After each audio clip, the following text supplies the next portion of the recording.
من الشیطان الرجیم بسم اللہ الرحمن الرحیم الحمد للہ الذی لا یبلغ مدحته القائلون ولا يحصي نعماءه العادون ولا يعدي حقه المجتهدون الذي ليس لصفته حد محدود ولا نعت موجود ولا وقت معدود ولا أجل ممدود فترى الخلائق بقدرته ونشر الرياح برحمته والصلاة والسلام على الرسول المسدد المصطفى الأمجد المحمود الأحمد سيدنا ومولانا ومولى الكونين جد الحسن والحسين عاني والقاسم محمد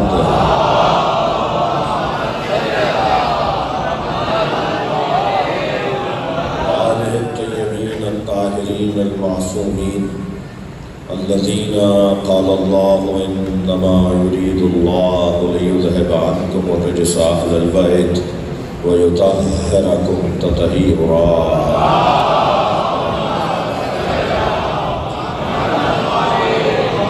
ولعنة الله على أعدائهم أجمعين من يوم عداوتهم إلى قيام يوم الدين أما بعد قال الحكيم في قرآن الكريم بسم الله الرحمن الرحيم فلا وربك لا يؤمنون حتى يحكموك فيما شجر بينهم ثم لا يجدوا في أنفسهم حرجا مما قضيت ويسلموا تسليما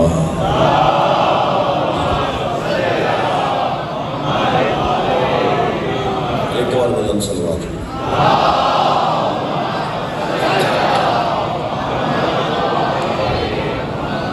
التماس کر رہا ہوں ایک سورہ فاتحہ 3 مرتبہ سورہ اخلاص مرحوم مغفور سید محمد منصرم زیدی سید محمد محتشم زیدی زاہدہ بیگم بنت شفیع حسین سید علی اشہد زیدی سید محمد محتشم زیدی شاہدہ بیگم بنت شفیع حسین آپ سب کے مرحومین شہدائے ملت شہدائے دفاع وطن بے وارث مرحوم جنہوں نے ہمارے لیے کام کیے اور ان کا کوئی وارث سلبی وارث نہیں ہے، ان کا کوئی اپنی اولاد نہیں ہے اور انہوں نے قوم و ملت اور وطن کے لیے خدمات انجام دی، اور یہ محمد منصرم مرحوم اور ان کے خانوادے کے تمام مرحومین رحم اللہ من قرأ الفاتحہ بسم اللہ الرحمن الرحیم الحمد للہ رب العالمین الرحمن الرحیم مالک یوم الدین ایاک نعبد و ایاک نستعین اهدنا الصراط المستقیم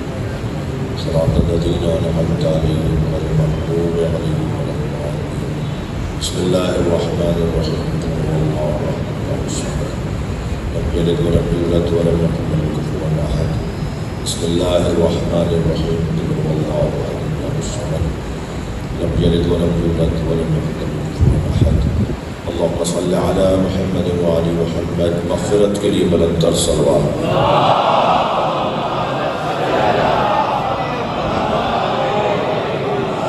سورہ مبارکہ نساء آیت نمبر 65 پروردگار عالم اپنے کلام میں ارشاد فرما رہا ہے فلا وربک لا یؤمنون حتی یحکموک فیما شجر بینہم ثم لا یجدوا فی انفسہم حرجا مما قضیت ویسلموا تسلیما ارشاد ہو رہا ہے بس تمہارے رب کی قسم اے میرے محبوب، اے میرے معشوق، اے میرے عاشق، اے میری جان، تمہارے رب کی قسم وہ مومن ہی نہیں ہو سکتا، امیر المومنین ہونا تو دور کی بات ہے،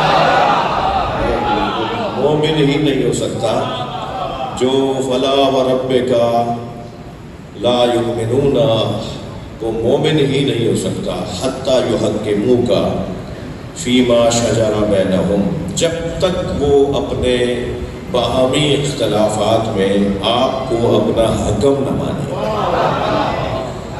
بھائی انسان ہے نا، انسان ہے تو اس کے اختلاف تو ہوگا اس میں، اور اور اختلافات کا ہونا عیب نہیں ہے. یعنی قرآن نے اس آیت میں یہ مذمت نہیں کی ہے کہ جو اختلاف کرتا ہو وہ مومن نہیں ہے.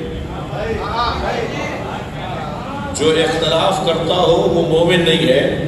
میرے بھائی جناب مہدی حسین کی اہلیہ کی شفاء کلی کے لیے ایک بلند صلوات پڑھیں.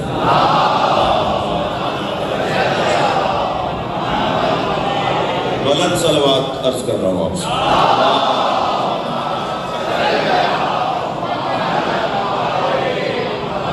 وہ مومن ہی نہیں ہو سکتا کون؟ کہ جو اختلاف کرتا ہو. اختلاف سے نہیں روک رہا اللہ. خبردار قرآن مجید میں کہیں مجھے دکھا دیں کہ اللہ نے کہا اختلاف مت کیا کرو. اللہ نے اختلاف ہو جانے کی صورت میں اس کا حل بتایا ہے. اختلاف کو نہیں روکا ہے. اختلاف تو زندگی ہے. اختلاف تو فکر کی عقل کی زندگی ہے. وہاں عقل پروان چڑھتی ہے جہاں اختلاف زیادہ ہو. وہ عالم بھی زیادہ بڑا مانا جاتا ہے جو اختلاف آراء کا عالم ہو. جو اختلاف آراء کا عالم ہو، جو علماء کے مختلف فتووں کا عالم ہو، جو علماء کے مختلف تحقیقات کا عالم ہو، جو علماء اور دانشوروں کے مختلف مقالوں کا عالم ہو کہ اس موضوع پہ 50 لوگوں نے کام کیا ہے، انہوں نے یہ ایک چیز نئی بات کی ہے، انہوں نے اسی موضوع میں یہ والی نئی بات کی ہے، وہ بہت بڑا عالم شمار ہوتا ہے جو اختلاف آراء کا عالم ہو. جو اختلاف آراء کا عالم ہو وہ زیادہ بڑا عالم ہے. اختلاف بری شے نہیں ہے. اختلاف بری شے ہو تو عزیزان گرامی یہ نہ رات جائے نہ دن آئے. یہ دن اور رات کا آنا یہ اختلاف لیل و نہار ہے. صلوات پڑھیں ذرا محمد والے.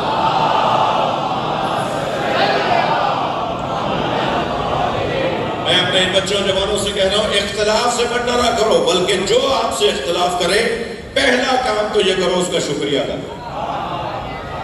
بھائی تم نے مجھ سے اختلاف کیا، جمود کا شکار نہیں ہو.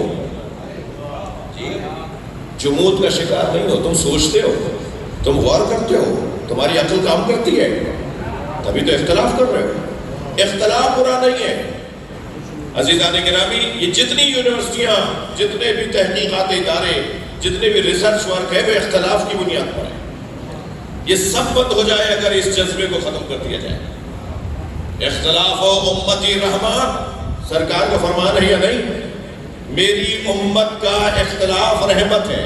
اب یہاں میرا محترم مجمع آج اس حدیث کو مجھ سے سن گیا تو اب مجھے اس حدیث کی تھوڑی سی تشریح بھی کر رہے ہیں.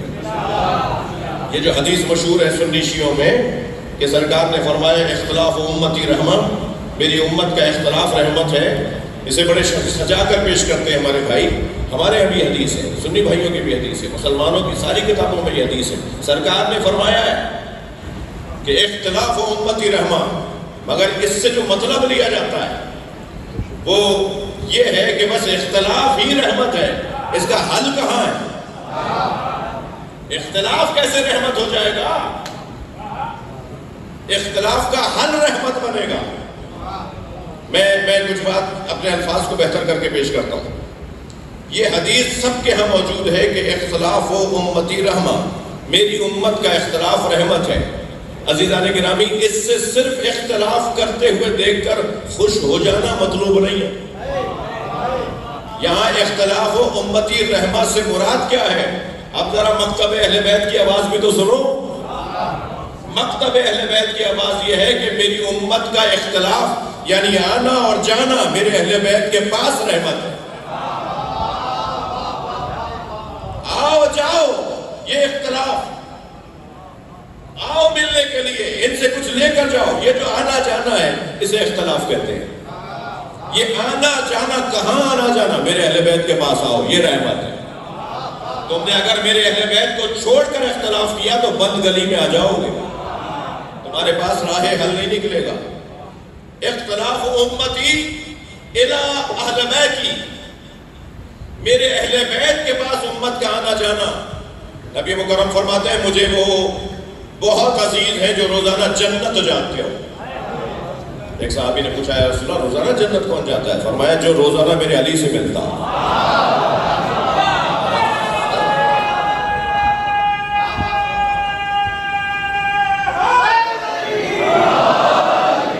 نبی کو اچھا لگتا ہے کہ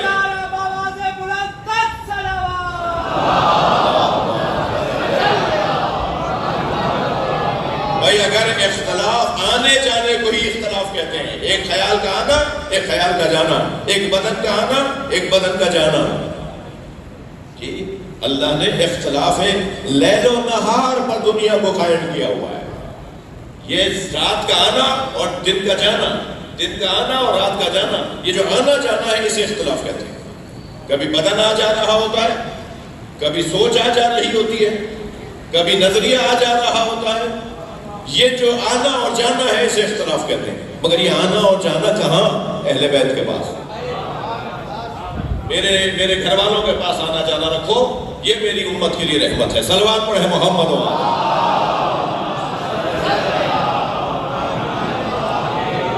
نہیں، مجھے اندازہ ہے کہ میرے سارے مسالک کے لوگ آئے ہوئے ہیں، سبھی بھائی بھی آئے ہوئے ہیں، مگر صلوات تو سب پڑھتے ہیں.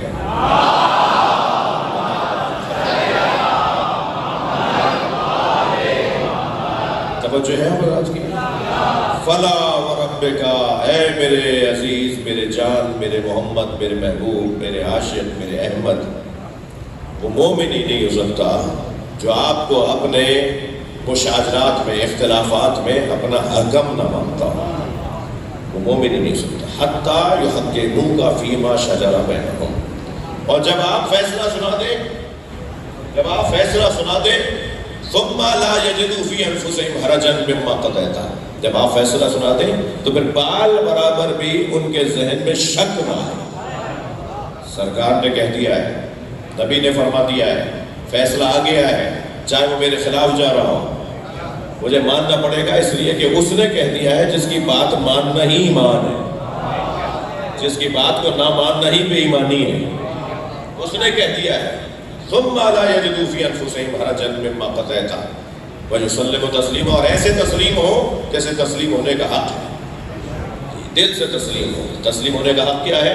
ظاہری طور پر مجبوراً لوگ کہیں گے، لوگ ٹوکیں گے، لوگ ناراض ہو جائیں گے، باتیں بنے گی، نبی کی بات نہیں مانی، رسول اللہ کی بات نہیں مانی. یہ یسلم تسلیمہ نہیں ہے.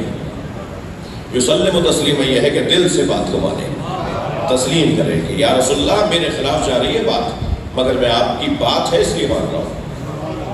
جب یہ جذبہ آ جائے گا تو قرآن کہہ رہا ہے کہ یہ جذبہ رکھنے والا ہی مومن ہے. مجھے ایک جملہ کہنے دیجئے، تاریخ کے صفحے مجھے مت پلٹنے دیجئے، کہ جنہوں نے بار بار شک کیا ہو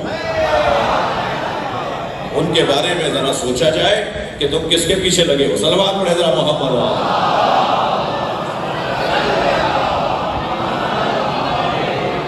قرآن فیصلہ یہ دے رہا ہے کہ میرے نبی کا فیصلہ ہی آخری فیصلہ ہے. میں الحمدللہ آپ سب کا نوکر ہوں. تقریباً کوئی 40 سال تو ہو گئے مجھے مجلس پڑھتے ہوئے، 42 سال 43 سال. اتنا سا تھا، چھوٹا سا تھا تو ابا نے بٹھا دیا تھا ممبر پر، ربائی سناؤ. جب سے ہی جو ہے وہ مجلس کا سلسلہ ہے. تو فقیروں کی اولاد ہوں، زمیندار فقیروں کی اولاد. اللہ کرے ہم سب فقیر ہو جائیں. یہ والے فقیر جو میں نے بھی بتایا نا کہ سب کچھ ہو اور وہ چیز ہماری پیروں کی زنجیر نہ بنے، گاڑی ہماری محتاجی نہ بنے، بنگلہ ہمارے پیروں کی زنجیر نہ بنے، زمینداری ہمارے لیے تکبر کا ذریعہ نہ بنے. اسے کہتے ہیں فقیر. صلوات پڑھ لیں ذرا نبی کے ذات.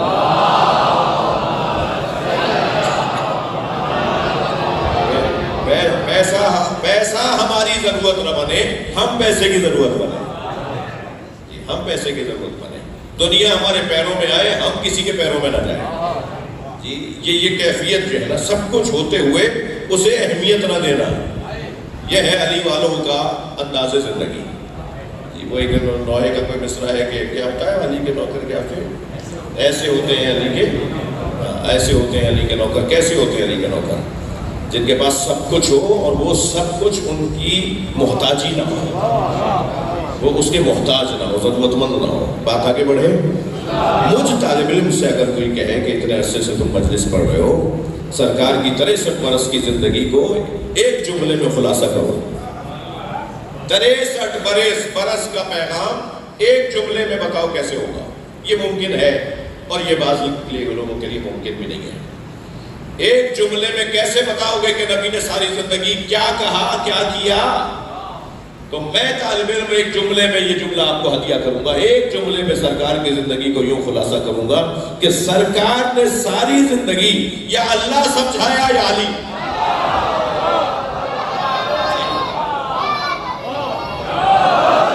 توحید سمجھائی یا ولایت علی؟ میرے عزیزوں، جو اللہ کو مانتا ہے اور علی کو نہیں مانتا وہ جھوٹ بولتا۔ ممکن ہی نہیں ہے کوئی اللہ کو مانے اور علی کو نہ مانے، اور یہ بھی ممکن نہیں ہے کوئی علی کو مانے اور اللہ کو نہ مانے۔ مجھے تو پورے قرآن میں ایسا نظر آتا ہے کہ جب بندہ اللہ کے پاس جاتا ہے تو وہ کہتا ہے علی کو مانتے ہو، اور بندہ جب علی کے پاس جاتا ہے تو علی کہتے ہیں تم اللہ کو مانتے ہو۔ صلوات پڑھنے محمد و آل محمد۔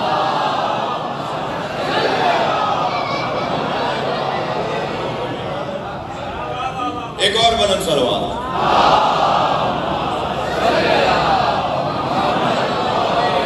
ساری زندگی سرکار نے اللہ کی توحید سمجھائی اور مولا علی کی ولایت سمجھائی۔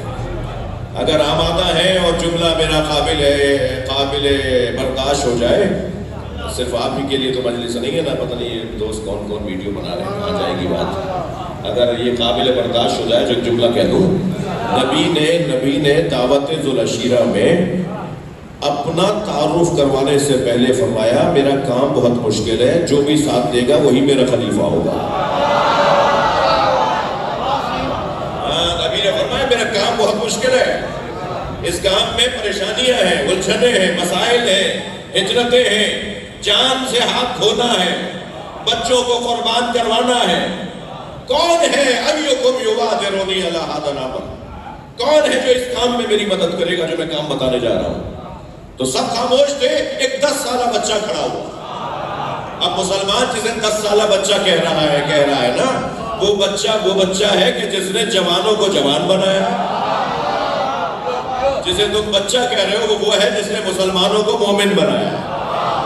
آواز آئی انا یا رسول اللہ۔ میں ہاتھ جوڑ کر کہوں مولا علی سے، ابھی تو خود نبی نے نہیں فرمایا کہ میں رسول اللہ ہوں۔ بھائی رسول اللہ ان کے لیے ہے جو نبی کے اعلان کے بعد کلمہ پڑھیں گے۔ یہ بات علی کر رہے ہیں کہ جو ماں کے شکم میں کلمہ پڑھتے آئے۔ خود فرمایا میرے مولا نے، مقرن بالنبوۃ فی بطن امی، میں ماں کے شکم میں نبی کا کلمہ پڑھتا تھا۔ میں دنیا میں آنے سے پہلے نبی کی نبوت کو جانتا تھا، میں اللہ کی وحدانیت کو دنیا میں آنے سے پہلے مانتا تھا۔ فرمایا انا یا رسول اللہ۔ سرکار نے فرمایا یہی میرا خلیفہ ہے، یہی میرا جانشین ہے، یہی میرا وزیر ہے۔ آپ نے، کون کہتا ہے کہ مولا علی کی ولایت اور مولا علی کی خلافت کو نبی مکرم نے واضح نہیں بتایا؟ جتنا واضح توحید بتائیے اتنے ہی واضح ولایت علی بتائیے۔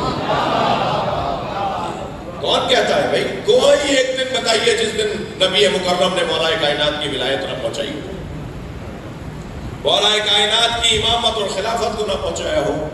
سرکار دو جہاں نے ساری زندگی مولا علی کی ولایت کو ہی پہنچایا ہے، اور بہت برا لگتا تھا وہ بندہ جو مولا علی کی شکایت لے کر آتا تھا۔ رحمت للعالمین کو وہ بندہ اچھا نہیں لگتا تھا جو علی کے خلاف بولتا تھا۔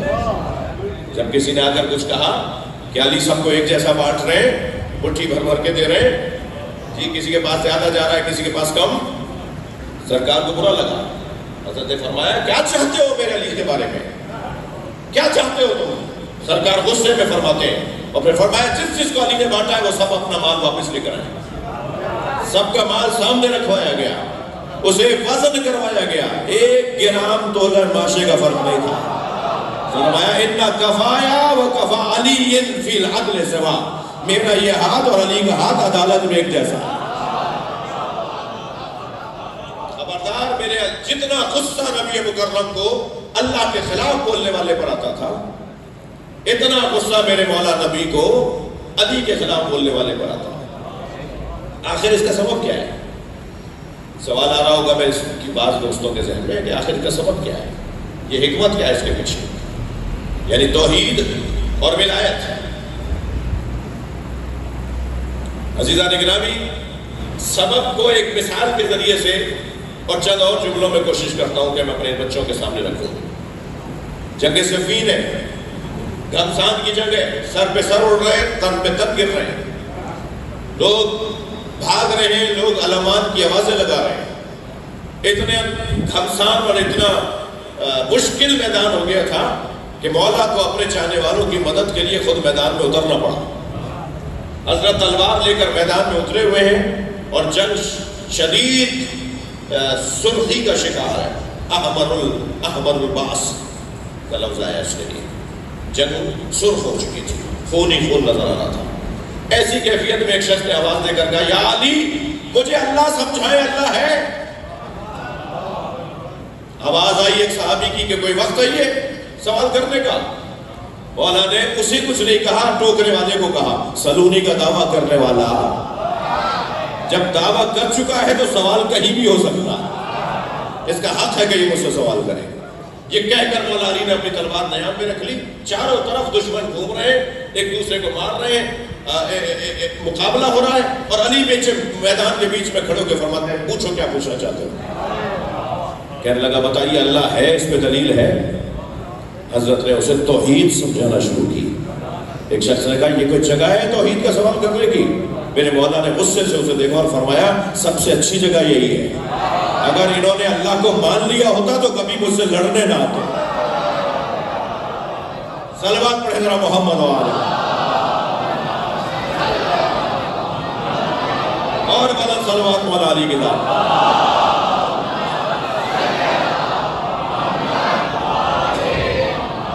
انہوں نے اگر اللہ کی توحید کو مان لیا ہوتا تو یہ کبھی بھی مجھ سے لڑنے نہ آتے۔ اس کے پیچھے حکمت کیا ہے، اس کے پیچھے فلسفہ کیا ہے؟ مشکل بحث ہے، سنگین بحث ہے۔ اس طرح کی بحث کرنے سے بعض لوگوں کو شدید تکلیف ہوتی ہے۔ ہم تو اللہ رسول کے بعد علی کی بات کر رہے ہیں، جو اللہ رسول کے بعد علی کو چوتھے نمبر پہ لے جاتے ہیں انہیں برداشت کیسے ہوتی ہے؟ انہیں کہاں برداشت ہوگی؟ مگر میں انہیں بتانا چاہتا ہوں کہ 1,24,000 سے زیادہ صحابہ کرام نے غدیر کے میدان میں علی ولی اللہ پڑھا تھا۔ صلوات پڑھنا ذرا محمد و آلہ۔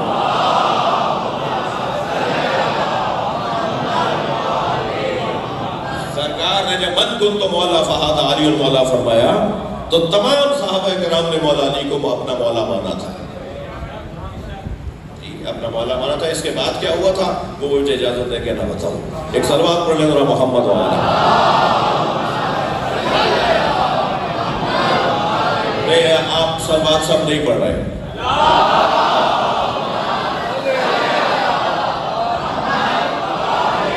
بہت عجیب و غریب ہوا، بہت کچھ ہوا اس کے بعد، حتیٰ مولا کائنات نے بعض لوگوں کو تو روک کر پوچھا کہ تم غدیر میں کہاں تھے؟ فرمایا کہ ہم نبی کے ممبر کے قریب تھے۔ تو حضرت نے فرمایا تم نبی کے ممبر کے قریب تھے تو بتاؤ میرے بارے میں کیا فرمایا تھا؟ تو دائیں بائیں دیکھ کر کہنے لگے یاد نہیں آ رہا۔ بعد میں یہ ہوا۔ صلوات پڑھیں محمد و آلہ۔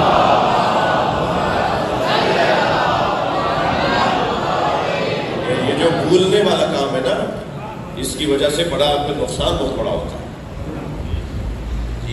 سبق بھولنا، بچوں آپ سے بات کر رہا ہوں، سبق بھولنے کا نقصان بہت زیادہ ہوتا ہے۔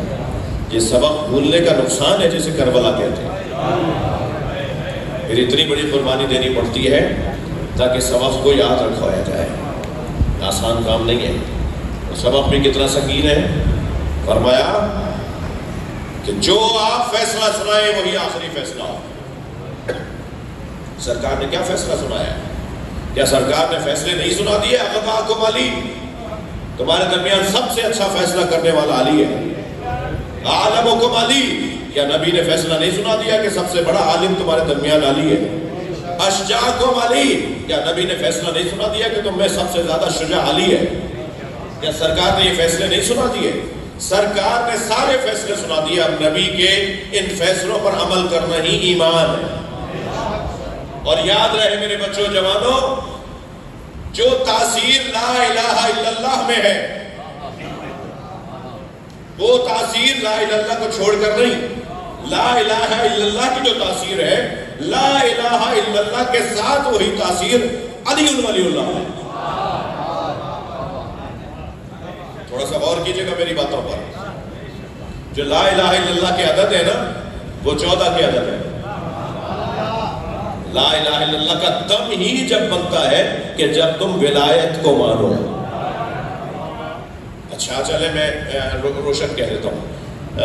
حدیث قدسی ہے، حدیث سلسلۃ الذہب، ایک ایسی حدیث کہ جس کا ہر راوی معصوم ہے. عربی میں سلسلہ کہتے ہیں زنجیر کو. پھر زنجیر کے اندر جو کڑیاں ہوتی ہیں، ساری کڑیاں اگر سونے کی ہوں تو اسے کہتے ہیں سلسلۃ الذہب، سونے والی زنجیر. حدیث میں جس حدیث کے سارے راوی معصوم ہوں اس حدیث کو کہتے ہیں حدیث سلسلۃ الذہب. اب یہ حدیث قدسی ہے. میرے معصوم امام فرما رہے ہیں، کون؟ امام علی رضا علیہ السلام.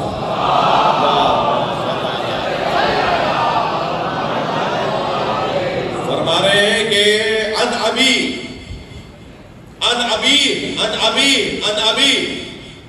میں ان سے میرے بابا نے کہا، ان سے ان کے بابا نے کہا، ان سے ان کے بابا نے کہا، ان سے ان کے بابا نے کہا، ان سے میرے جد علی نے کہا، اور علی سے رسول اللہ نے فرمایا، اور رسول اللہ کو اللہ نے کہا. کیا کہا؟ کلمۃ لا الہ الا اللہ حصنی.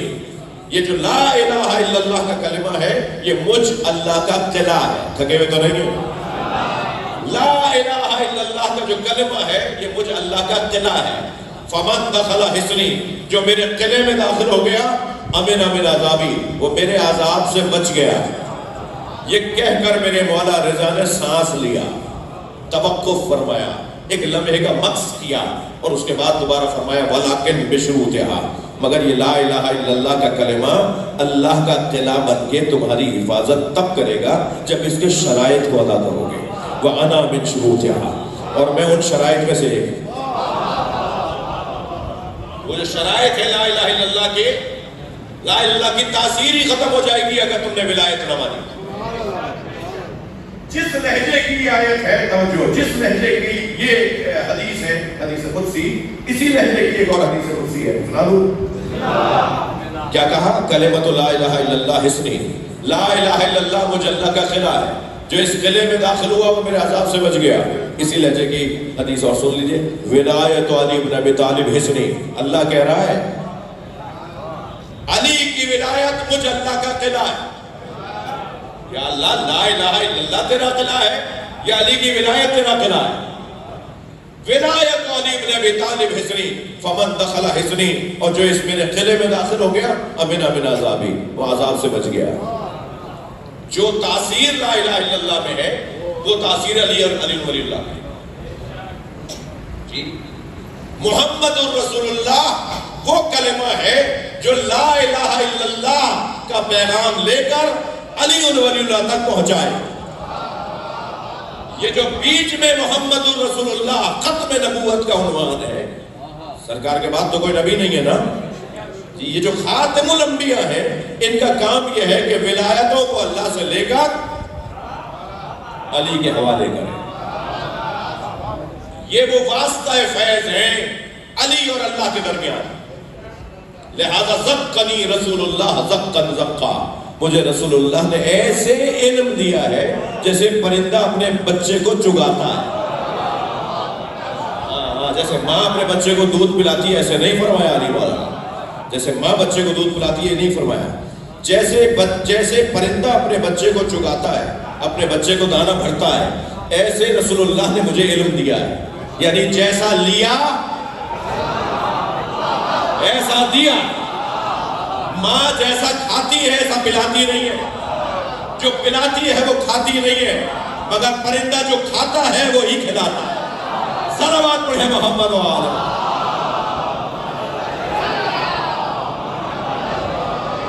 اور بلند صلوات.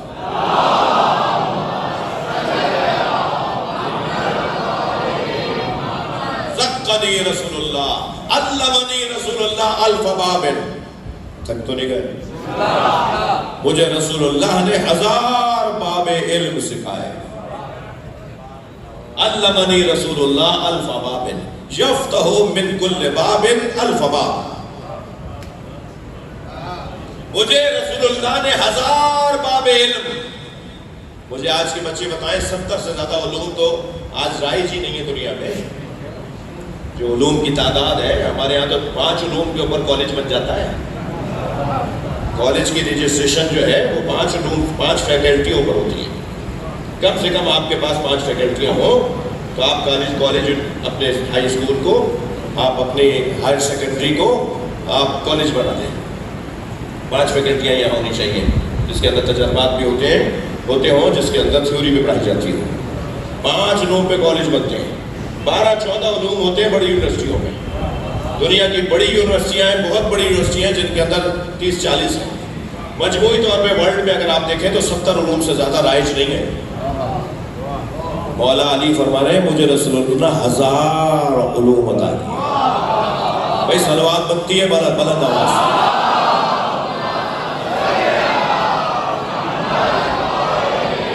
مجھے رسول اللہ نے 1000 علوم عطا کیے اور میں نے 1000 علوم سے، ہر علم سے 1000 باب کھولے. ذرا 1000 کو 1000 سے ضرب تو دو. کتنے؟ صحیح بول رہے ہیں آپ صحیح بول رہے ہیں جی. ابھی تو ہم ان علوم کی ان کے نام نہیں جانتے جو علی کے سینے میں. میں نے ہر باب سے 1000 باب کھولے. پھر فرماتے ہیں لو کشف الغطاء لمزلت یقینا. میں وہاں تک پہنچا ہوا ہوں کہ میرے سامنے سے حجاب ہٹاؤ تو میرے یقین میں اضافہ نہیں ہوگا. میری رسائی وہاں تک ہے. میں زمین کے رستوں سے زیادہ آسمان کے رستے جانتا ہوں جی. یہ جغرافیہ کا علم نہیں تھا مولا علی کے پاس جو فرما رہے ہیں کہ مشرق میں یہ ہے، مغرب میں یہ، زمین کے رستے، شمال میں یہ ہے، جنوب میں یہ ہے، زمین کے یہ رستے ہیں. نہیں. آپ کچھ دیر کے لیے تصور کریں امام بارگاہ کتنے ایریا میں بنا ہوا ہے.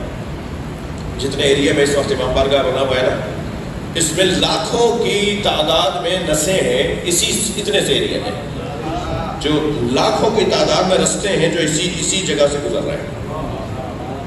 ہماری آنکھوں کے سامنے تو حجاب ہے. ہم تو ظاہر کو دیکھ کر ہی علامہ ہو جاتے ہیں. ہمارا ماحول تو یہی ہے نا. ابھی تو باطن میں گئے نہیں، ابھی تو باطن سے آشنائی نہیں ہوئی، ابھی تو کچھ جانتے ہی نہیں ہے، پھر بھی کہہ رہے ہیں سب کچھ جانتے ہیں. ہمارا تو حال جو ہے وہ قابل رحم ہے. صلوات پڑھیں ذرا محمد وآلہ.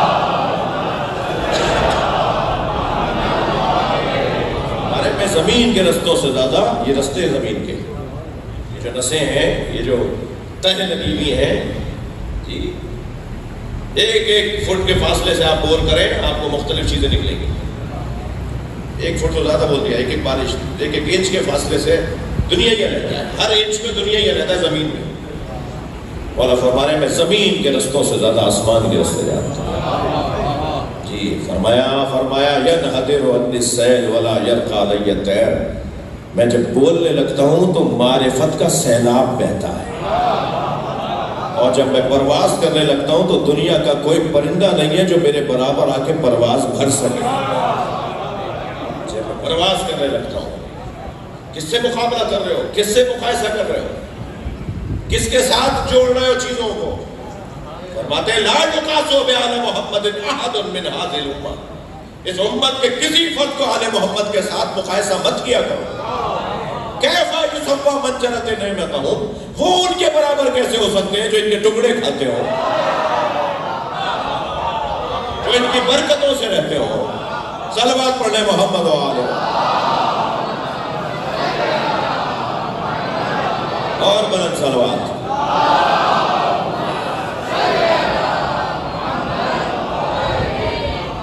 گلا بھی خستہ ہے اور آپ بھی صلوات میرے پڑھوانے میں پڑھ رہے ہیں، کوئی سہارا بھی نہیں دے رہا مجھے. امام زمان علیہ السلام بلندار صلوات.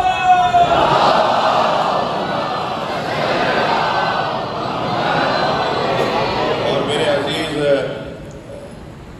مینجمنٹ کے دوست بیٹھے ہوئے ہیں، جب کچھ فقیر کو اپنی زیارت کے لیے بلایا کریں تو کم سے کم پنکھے دوبارہ چیک کر لیا کریں کہ چل بھی رہے ہیں نہیں چل رہے ہیں. کوئی ایگزاز بڑا فین بھی لگوا لیا کریں. اور یہ تو کام بادشاہ کا ہے، وہ خرچہ کر رہا ہے، اس کا کام ہے. تو میری وجہ سے کتنے لوگ ہیں جو اس وقت بار بار آستینیں لوٹ رہے ہیں پسینوں کی وجہ سے. ایک صلوات پڑھیں محمد و آلہ.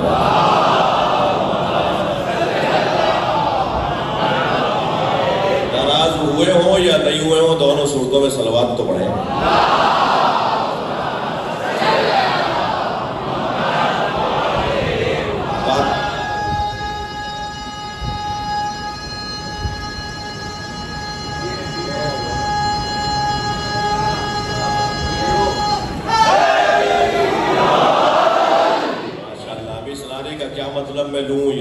انہیں سے پوچھوں گا. ایک اور غلط صلوات.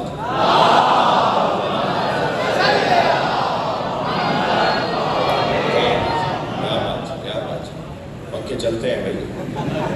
سرمایہ ملت سید شمس حسین بخشی کی صحت و سلامتی کے لیے بآواز بلند صلوات.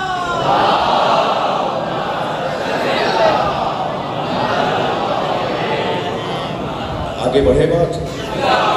ناراض تو نہیں ہوا آپ؟ دوستوں کو اور کروں تھوڑی سی.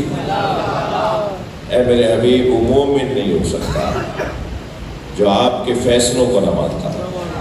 سرکار دو جہاں کا سب سے لذیذ فیصلہ وہی ہے جو غدیر میں ہوا ہے. من کنت مولا فہذا علی المولا. سرکار اس سے پہلے فرماتے ہیں الست اولی من انفسکم، کیا میں تمہاری جانوں پہ تم سے زیادہ حق نہیں رکھتا؟ قالوا بلا. سب نے ایک آواز، تھک تو نہیں گئے؟ سب نے ایک آواز دے کر کہا قالوا بلا یا رسول اللہ، آپ ہم سے زیادہ ہماری جانوں پر حق رکھتے ہیں. جب سرکار نے یہ اقرار لے لیا، فرمایا من کنت مولا فہذا علی المولا، میں جس کا مولا ہوں علی اس کا مولا ہے. یہاں حدیث رکی نہیں ہے، یہاں حدیث رکی نہیں ہے. آدھی حدیث نہیں سنائے، حدیث آگے بڑھتی ہے. حضرت فرماتے ہیں الا ان یبلغ الشاہد الغائب، ہر حاضر پر واجب ہے کہ وہ غائب کو یہ بتائے. جو 1,25,000 24,000 صحابہ کرام غدیر میں سن رہے ہیں، وہ گھر پہ جا کے عورتوں کو بتائیں، وہ گھر پہ جا کے بچوں کو بتائیں. جو حج پہ نہیں آئے تھے انہیں جا کے بتائیں. صرف یہاں حدیث رکی نہیں ہے، حدیث آگے بڑھتی ہے والوالد الولد، اور ہر باپ پر واجب ہے اپنی اولاد کو بتائے. الی یوم القیامہ. غدیر سن 11 ہجری کا واقعہ نہیں ہے، غدیر سن 9 ہجری کا واقعہ نہیں ہے. غدیر تو آج بھی جاری ہے، اس لیے کہ رسول اللہ نے فرمایا ہر باپ پر واجب ہے کہ اپنی اولاد کو علی پہنچائے. لہذا ہر باپ کی ذمہ داری بتائی ہے کہ اپنے بچوں کو ولایت علی سمجھاؤ. ایک جملہ کہہ کر منزل تبدیل کروں گا. ولایت کا مطلب محبت، یہ کم سے کم ہے. یہ آسان کام ہے، جبکہ کتنا مشکل ہے کوئی جانے ان سے کہ جنہیں علی اللہ پڑھنے پر ملکوں سے نکالا جاتا ہے. ولایت علی کا مطلب محبت علی، یہ کم سے کم ہے. ولایت کا کم سے کم مصداق ہے. یہ اسکول کی پہلی کلاس ہے. جو پہلی کلاس میں ہے نا ولایت علی کے، ان کے ساتھ یہ مسئلے ہیں کہ نوکریوں سے انہیں نکال دیا جاتا ہے مولا کا نام لینے پر. جی، ان کی گواہیاں قبول نہیں کی جاتی، ان کے ساتھ تعصب ہوتا ہے، ان کے ساتھ زیادتیاں ہوتی ہیں، ان کے حقوق پامال کیے جاتے ہیں. کم سے کم کام محبت علی ہے. محبت علی ولایت کا کم سے کم مصداق ہے. ولایت من کنت مولا، مولا علی کا ولایت کا عنوان، اس کا بہترین عنوان جو ہے وہ امام زمانہ کا ظہور ہے. جب ساری کائنات، ساری دنیا علی کی ولایت پر متفق ہو جائے گی، جب علی مولا کا بیٹا آ کر پوری دنیا میں عدل و انصاف کو عام کر دے گا، ظلم و جور کا خاتمہ کر دے گا. وہ ولایت بے معنی حکومت، ولایت بے معنی حکومت. یہ ساری مجلسیں، یہ ماتم، یہ عزاداری، یہ گریہ، یہ علم، یہ تابوت، یہ زلزلہ، یہ بیڑا، یہ سب اس کے انتظار میں ہے. یہ سارا کام اس آئیڈیل اور مثالی دور کے انتظار میں ہو رہا ہے کہ جب ساری زمین عدل و انصاف سے پر ہو جائے گی، ظلم و جور کا خاتمہ ہو جائے گا، ہر جگہ علی اور ولی اللہ کی سزائیں ہوں گی، ہر جگہ اہل بیت سے محبت کا عام اظہار اور اعلان ہوگا. محدود نہیں رہے گی گفتگو، آپ کی اور ان کی بات نہیں ہوگی، سب کی بات ہوگی. سب کو بالآخر اس دروازے پر آنا ہے. جو پہلے سے بیٹھے ہیں وہ استقبال کی تیاری کریں، جو پہلے سے آئے بیٹھے ہیں یعنی آپ، وہ انتظار کریں ان لوگوں کا کہ کون آنے والا ہے. یہ مجلس ہے، یہ کسی کے گھر کا فنکشن نہیں ہے کہ جسے چاہیں گے بلائیں گے. یہ امام حسین کا ذکر ہے، حسین کا دروازہ ہر ایک کے لیے کھلا ہوا ہے. میرے پاس بیان ایسا ہو، میرے پاس صلاحیت ایسی ہو کہ میں اہل بیت کے پیغام کو پہنچانے میں بیان رسا رکھتا ہو، اور جب بیان رسا ہو تو پھر کون ہے کہ جو عقل سے دور رہنا چاہتا ہے؟ کون ہے جو احتیاط سے دور رہنا چاہتا ہے؟ کون ہے جو تقوی سے دور رہنا چاہتا ہے؟ اور سب سے بڑا تقوی ولایت علی ہے۔ مولا علی کو مان لینا یہ سب سے بہترین تقوی ہے۔ تقوی یعنی احتیاط، تقوی یعنی پرواہ، تقوی یعنی احساس، تقوی یعنی توجہ۔ سب سے بڑا تقوی یہ ہے کہ اہل بیت سے محبت، اہل بیت سے وابستگی اپنی مسلم کر لی جائے، روشن کر لی جائے۔ جی روزانہ رنگ بدلنے والے علی والے نہیں ہیں، روزانہ ہولیے بدلنے والے علی والے نہیں ہیں، روزانہ ہر جگہ سے ہر خربوزہ کھانے والے علی والے نہیں ہیں، دونوں بغلوں میں خربوزہ رکھنے والے علی والے نہیں ہیں۔ ان سے بھی پیار، ان سے بھی وابستگی۔ جی وہاں حلوہ ملا تو وہاں چلے گئے، وہاں کھجوریں ملی تو وہاں چلے گئے۔ ہر جگہ سے اپنا مفاد پورا کرتے رہنے والا علی والا نہیں ہے۔ علی والا روزانہ رنگ نہیں بدلتا، ڈھنگ نہیں بدلتا، عقیدہ نہیں بدلتا، در نہیں بدلتا۔ طے ہے بھائی، طے ہے، میں ہوں جو ہوں، کیا ہوگا؟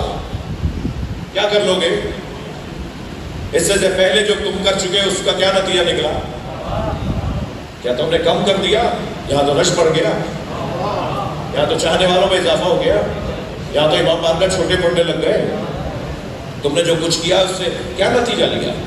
میں انہیں بھی دعوت فکر دے رہا ہوں کہ یہ رستہ تمہارا مناسب رستہ نہیں ہے۔ آنا ہے بالآخر سب کو اس دروازے پر، میرا اور آپ کا حال اچھا ہو یا نہ ہو، مگر ہمارے پاس ایک ایسی کیفیت اور ایک ایسا حسن ہے جو ہمیں ہمیشہ عزت کے ساتھ رکھتا ہے، اور وہ ہے مظلوم کی حمایت، مظلوم کے پیچھے کھڑا ہونا، مظلوم کے لیے آواز اٹھانا۔ اور جو مشق کرتے ہو نا کائنات کے سب سے بڑے مظلوم کے ساتھ رہنے کی، پھر انہی کے مزاج میں بنتا ہے کہ وہ کبھی فلسطینیوں کے ساتھ کھڑے ہوتے ہیں، کبھی وہ کشمیریوں کے ساتھ کھڑے ہوتے ہیں، کبھی اپنے وطن میں کسی مظلوم کو دیکھ کر وہ کھڑے ہو جاتے ہیں۔ متوکل کے زمانے میں چن چن کے علی مولا کے شیعوں کو مارا گیا۔ متوکل کے کارندوں نے بتایا کہ ہم نے سب علی والے مار دیے۔ اس نے کہا نہیں، مجھے یقین نہیں آ رہا۔ کہا ابھی کیسے یقین آئے گا آپ کو؟ کہنے لگے بھرے بازار میں کسی کو بلا وجہ مارو۔ ہاں یہ متوکل کی تاریخ کا حصہ ہے۔ کہنے لگا بھرے بازار میں کسی کو بلا وجہ مارو، جو حمایت کرنے نکلے اسے پکڑ کے لے جاؤ، وہ شیعہ نکلے گا۔ علی کے شیعہ کسی کے اوپر ظلم ہوتا ہوا نہیں دیکھ پاتے، کچھ نہیں کر پاتے، تب بھی ان کے چہرے سے پتہ چل جاتا ہے کہ ان کو ناگوار گزر رہا ہے۔ اگر ان کے ہاتھ میں کچھ بھی نہ ہو کہ وہ ساتھ نہیں دے سکتے، اور ایسا ہی ہوا تو 85 لوگ انہوں نے اس طرح سے پکڑے کہ بلا وجہ روڈ پر رستے پر ایک بندہ دوسرے بندے کو لاتے مکے مارنے لگتا ہے، کہتا ہے ایسی انہی میں سے، عوام میں سے، تو آگے بڑھ کے جو روکتا ہے اس کا دفاع کرتا ہے، اس کا ساتھ دیتا ہے، پہلے اسے پکڑتا ہے، اور وہ نکلتا تھا علی مولا کا شیعہ۔ یہ کتنی بڑی سعادت ہے، کتنی بڑی، کتنی حسین کیفیت ہے، اور وہ کس وجہ سے ہے؟ جو حسین پہ روتے ہو نا ان کا دل نرم ہو جاتا ہے، اور جس کا دل نرم ہو جاتا ہے وہ کسی کو مظلوم دیکھ نہیں پاتے، اس کا ساتھ دیتے ہیں۔ بولنے دیجئے، کہنے دیجئے، نقلیں اتارنے دیجئے ان لوگوں کو جو ہمارے رونے کی نقلیں اتارتے ہیں، جو روتے ہوئے عزاداروں کی شکلیں بنا کر ان کا مذاق بنا دیتے ہیں۔ انہیں کیا پتا کہ ہمیں اہل بیت نے کس کام پہ لگایا ہے؟ یہ گریہ، یہ ماتم، یہ عزاداری، یہ آنکھوں میں آنسو، یہ ہمیں اہل بیت نے دی ہے نا۔ من بکا اور ابکا اور تباکا وجبت لہ الجنہ، جو میرے حسین پہ روئے، رلائے، رونے کا ماحول بنائے، اس میں جنت واجب ہے۔ ممکن ہے کوئی بچہ آج تک یہ سوچتا ہو یہ کیسے صرف رونے سے جنت واجب؟ کوئی سے بتائے نا کہ اس رونے کے نتیجوں کو بھی تو سوچو، پھر سمجھ میں آئے گا کہ جنت کیوں نہیں واجب ہو۔ اس کے نتیجے سماج، معاشرہ سکون میں رہنے والا معاشرہ بنتا ہے۔ یہ ڈھونگ ہے، یہ ڈرامہ ہے، یہ خامخواہ کی باتیں ہیں کہ توہین کرتے ہیں توہین کرتے ہیں۔ تمہارے بڑے بڑے لوگ بڑی بڑی باتیں کر رہے ہیں تو تم نہ کوئی ریلی نکالو، نہ کوئی جلسہ کرو، نہ کوئی FIR کٹواؤ۔ توہین ہے تو وہ نہیں کر رہا توہین، وہ بھی تو توہین کر رہا ہے اپنے مدرسے میں بیٹھا ہوا، اس کے بھی تو کلپ وائرل ہو رہے ہیں، اس کو تم چھپاتے ہو۔ تم اس کا مطلب یہ ہے تمہیں توہین سے مطلب نہیں ہے، تمہیں کسی کے بڑھتی ہوئی تعداد سے پریشانی ہے، تمہیں عزاداری میں شریک ہونے والوں کی تعداد سے پریشانی ہے، تمہیں حسینیوں میں جو اضافہ ہو رہا ہے اس سے پریشانی ہے۔ مگر یہ عمل جاری رہے گا، یہ بات آگے بڑھے گی، اور ہمیں جو حکم ملا ہے ہم اس پر عمل کرتے رہیں گے۔ حکم یہ ملا ہے کہ جب کبھی پانی دیکھو تو میرے حسین کی پیاس کو یاد کرو، اجرکم اللہ اجرکم اللہ۔ حکم یہ ملا ہے کہ جب کسی اسیر کو دیکھو تو اس کا تماشا مت دیکھنا، اور یاد کر لینا کہ کچھ اسیروں کو کوفے سے گزارا گیا تھا۔ اجرکم اللہ اجرکم اللہ۔ آپ کی آوازیں بلند ہو رہی ہیں، اللہ آپ کو کسی غم میں نہ رلائے سوائے غم اہل بیت میں، ہمیں رونے اور رلانے والوں میں قرار دے۔ حکم یہ ہے کہ جب کسی کے ساتھ ظلم و زیادتی ہوتے ہوئے دیکھو تو اس کا ساتھ ضرور دینا۔ حکم تو ہمیں یہ ہے کہ اگر کسی مسافر کو دیکھو تو اس سے کھانا اور پانی کا پوچھ لینا کہ تم نے پانی پی لیا ہے۔ مدینے میں میرے مولا سجاد ایک جگہ سے گزر رہے ہیں، حضرت کے کان میں ایک آواز آئی، آواز یہ تھی، پکارنے والا پکار رہا تھا، انا الغریب فرحمونی، میں غریب ہوں میری مدد کرو، میں غریب ہوں مجھ پہ رحم کرو۔ امام جا کسی اور طرف رہتے اس کی طرف بڑھے، حضرت نے فرمایا تم کیا کہہ رہے ہو؟ کہنے لگا انا الغریب فرحمونی، میں غریب ہوں مجھ پہ رحم کرو۔ امام نے فرمایا غریب کون ہوتا ہے؟ کہنے لگا میں غریب ہوں۔ حضرت نے فرمایا کہتے کیسے ہے غریب؟ کہنے لگا جو وطن سے دور ہو، جو اپنے وطن میں نہ ہو اسے غریب کہا جاتا ہے۔ امام نے فرمایا تو وطن میں نہیں ہے نا، مدینے میں ہے نا، اس مدینے میں اگر آج ابھی تیرا انتقال ہو جائے تو مجھے بتا تجھے مدینے والے غسل و کفن دے کے دفنائیں گے نہیں؟ کہنے لگا یہ کیسے ممکن ہے، یہ کیسے ممکن ہے؟ تو حضرت نے فرمایا تو کہہ رہا تھا کہ میں غریب ہوں۔ غریب تو وہ ہے جیسے 3 دن تک کربلا کے میدان میں بغیر کفن کے چھوڑا۔ اجرکم اللہ اجرکم اللہ۔ جن کے مذہب میں رونا جائز ہے وہ تکلف کر کے نہ روئے۔ اللہ آپ کی نوازوں پر رحمت نازل فرمائے۔ اور پھر آواز دے کر کہا بابا یہ کہہ رہا ہے میں غریب ہوں، بابا آپ کو 3 دن تک بے کرو کفن رکھا۔ عزادارو آج 16 محرم ہے نا، ابھی چند دن پہلے ہی تو امام حسین کی جنازے کو 3 دن کے بعد دفنایا گیا۔ ماجرا بڑا عجیب تھا، بنی اسد کے لوگوں نے بیلچے اٹھائے، کدال اٹھائے، چلے ہیں ڈرتے ڈرتے امام حسین کے لاشے کے قریب، اور جب قریب پہنچے ہیں تو کوفے کی طرف سے ایک سوار آتا نظر آیا، تو آوازیں دینے لگے کہ بچو واپس چلو۔ امام نے دور سے آواز دی میں زین العابدین ہوں۔ امام سجاد معجزے سے آ رہے ہیں۔ امام نے فرمایا میں زین العابدین ہوں، ذرا رکو میری مدد کرو۔ امام قریب پہنچے، سب نے لپٹ کر امام کو برسا دیا۔ امام نے فرمایا چلو میرے ساتھ ذرا نہر کے کنارے چلو۔ اجرکم اللہ اجرکم اللہ۔ حق ہے بلند آواز سے رونے کا۔ نہر کے کنارے پہنچے تو ایک ایسی لاش نظر آئی جس کا جوڑ علیحدہ تھا۔ قتلوہ اربا اربا، جس کے جوڑ کو علیحدہ کر دیا گیا تھا۔ وہ لاش حضرت عباس کی لاش۔ میرے مولا نے قبر بنوائی اور جب اٹھانے لگے تو لاش ڈھلک جاتی تھی، لاش ڈھلک جاتی تھی، تو حضرت نے ایک چٹائی میں ایک گٹھڑی نما حضرت عباس کے بدن مبارک کو اٹھایا اور قبر کے حوالے کر دیا۔ اللہ آپ کو شام لے جائے، جتنی بڑی قبر جناب سکینہ کی ہے، رونے والوں اتنی ہی بڑی قبر حضرت عباس کی ہے۔ ہوا یہ تھا کہ جب امام حسین چھوڑ کر آ گئے بھائی کا لاشا، اس لیے کہ حضرت عباس نے فرمایا تھا نا مولا میرا لاشا خیمے نہ لے جائیے، تو امام جب لاشا چھوڑ کر آ گئے تو دشمن یہ سمجھا کہ عباس ابھی زندہ ہے۔ سنیں گے 10 تلوار بردار ظالموں نے اتنی تلواریں ماری، کہ حضرت عباس کی قبر اتنی ہی چھوٹی ہے جتنی جناب سکینہ ہے. جس کا قد دراز تھا اس کی قبر بہت چھوٹی ہے. اجرکم اللہ. اور پھر آئے اور فرمایا ایک بڑی قبر کھودو. ایک بڑی قبر بنوائی, اس میں سارے شہدائے کربلا کو دفنایا, جسے گنج شہیدہ کہتے ہیں. آپ جب جائیں نا کربلا حرم امام حسین میں تو گنج شہیدہ کی بھی زیارت کرتے ہیں نا, وہاں سارے شہیدوں کو ایک جگہ رکھا اور پھر بڑھے ہیں امام حسین کی طرف. آخر میں امام حسین کی طرف بڑھے اور بڑھ کر کہا کہ 2 قبریں سرہانے اور مائنتی بناؤ. 2 قبریں بناؤ, ایک سرہانے جڑی ہوئی قبریں, اتنی بڑی قبر کہ جس میں 2 جنازوں کو رکھا جا سکے. مائنتی کی طرف علی اکبر کو لٹایا اور سرہانے کی طرف امام حسین کو لٹایا, اور جناب علی اکبر کو دیکھ کر سلام کیا اور فرمایا بھیا تمہیں بابا کا جوار مبارک, اور میں کوفے میں ماں بہنوں کے ساتھ بے مقدہ و چادر ماں بہنوں کے ساتھ کوفے کے بازاروں میں ہوں. اجرکم اللہ, اجرکم اللہ. اور قبر کو خاک سے یکساں کیا اور انگشت شہادت سے ایک جملہ اس میں لکھ دیا, اور جملہ یہ تھا ھذا قبر الحسین الذی قتلوا عطشانا. یہ اس حسین کی قبر ہے جسے پیاسا مارا. گریہ ہو گیا, مجلس ہو گئی عزیزانو. آخری جملہ مجھ سے سن لیجئے.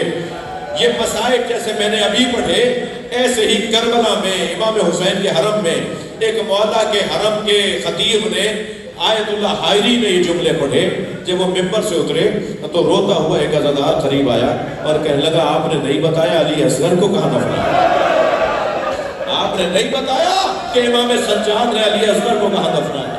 وہ فرماتے ہیں کہ میں نے اسے جواب دیا میرے علم میں نہیں ہے کہ حضرت علی اصغر کو کہاں دفنایا. رات کو جب بستر خواب پر گئے, آنکھ لگی تو خواب میں امام حسین کو دیکھا.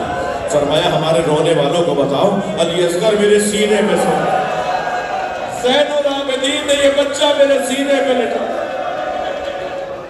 الا لعنت اللہ علی الظالمین فسيعلم الذین ظلموا ای منقلب. یا اللہ ان آوازوں پر رحمت نازل فرما, رونے والوں کی توفیقات میں اضافہ فرما, ہماری عاقبت بخیر فرما, امور مسلمین کی اصلاح فرما, مرحومین مغفورین منصرم صاحب ان کی خانوادے کے اور مرحومین ان سب کی مغفرت فرما, امام زمانہ کے ظہور میں تعجیل فرما.